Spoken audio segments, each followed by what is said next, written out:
Chairman.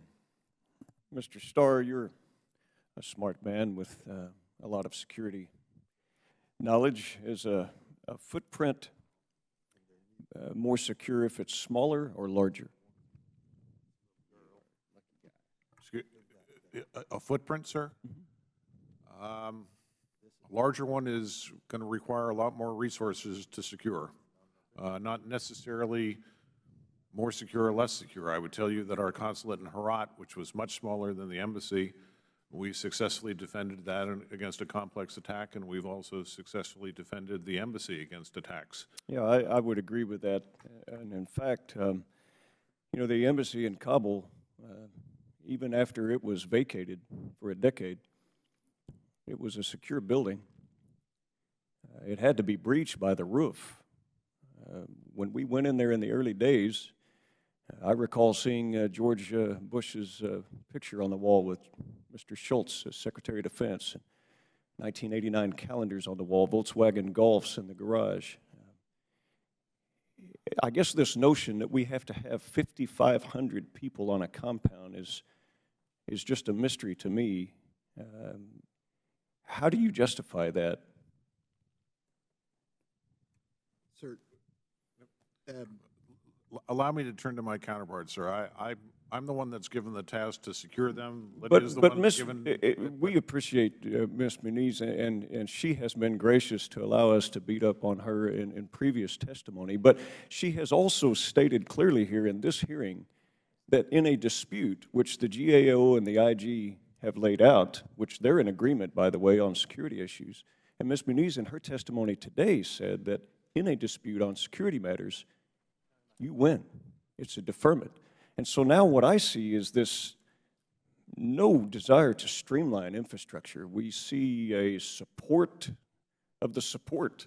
And then the more support that comes in, it has to be supported.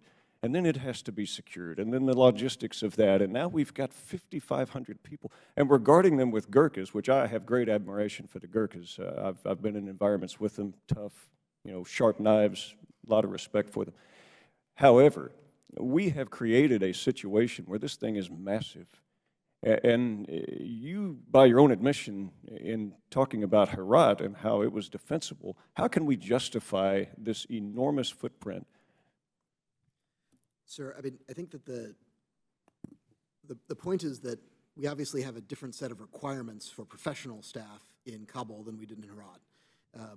You know, in Herat, I think at professional staff we had 10 or a dozen. In Kabul, where we're now going to be running all of our operations in Afghanistan because we've pulled back from the troop locations, we of course have a much larger direct hire population of people who are doing the work of diplomacy, doing the work of development.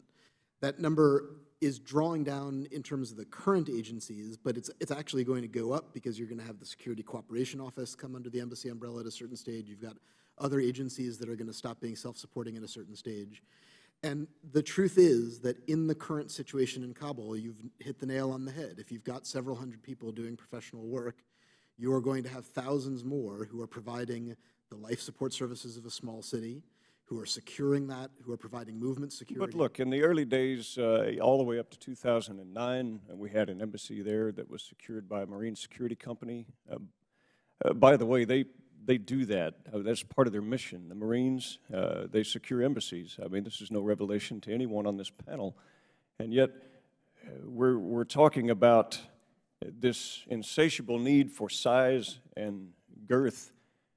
I don't know how. I guess my question, you stated in your own testimony, Mr. Blanc, I appreciate you piping up, that the Department of State needs to be expeditionary in nature. I believe those were the words that you used. So how can a 4 times increase in the operations since 2009 be expeditionary? Well, sir, I think there are a few things. First of all, there are a number of security challenges in Afghanistan that are obviously not normal to I'm aware of them. I even lived in a safe house in Kabul. I'm very familiar with the security structure and the dangers in Afghanistan. And I would say further, sir, that the security situation has evolved over time. When I first lived in Afghanistan in 2002, the situation was very different, and the embassy at the time was secured very differently.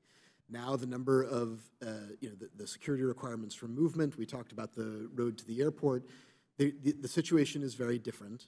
And so inherently the the support requirements have also changed.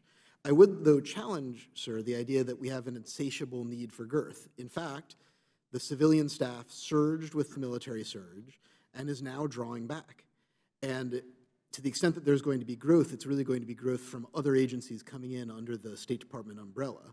So I believe that the support services that we have, both life support and security support, are necessary. I don't think that they can be replaced in Kabul at this time. But they're self-perpetuating. And if I may ask for an indulgence, Mr. Chairman, they're self-perpetuating. And the larger you increase the footprint, the more need to increase the footprint. I mean, at some point, and it's easy to see how it's happened. In fact, the GAO and the IG agree. There's not been this strategic master plan. And then we hear from Ms. Muniz, you said we can't develop such a plan. My reply to that is nonsense. Develop the plan and then adjust it. We do that all the time at state. We do it in the military. We do it in Congress even. I know that's shocking to some people that we actually plan. That's precisely what we did. I argued that that is precisely what we did. I did not say that was not necessary or possible.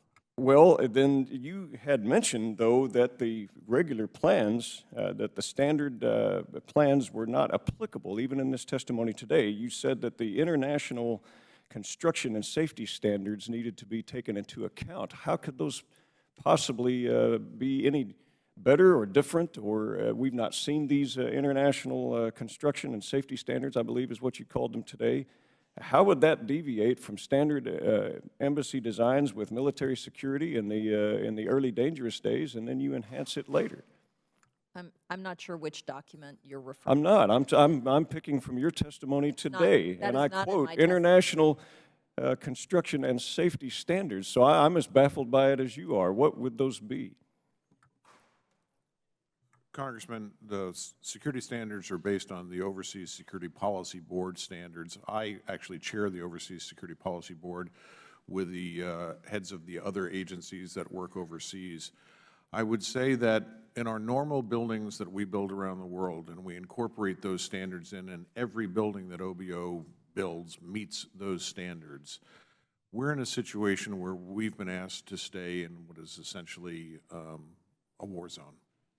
And that presents challenges even on top of the regular Overseas Security Policy Board standards. And these are some of the things that we've had to adjust to as the security situation has declined. Well, and I appreciate that, and I know the gentleman's. I'm sorry. Thank you, Mr. Chairman. If there's time later, I'd like to follow up, if I may. Thank you. I thank you.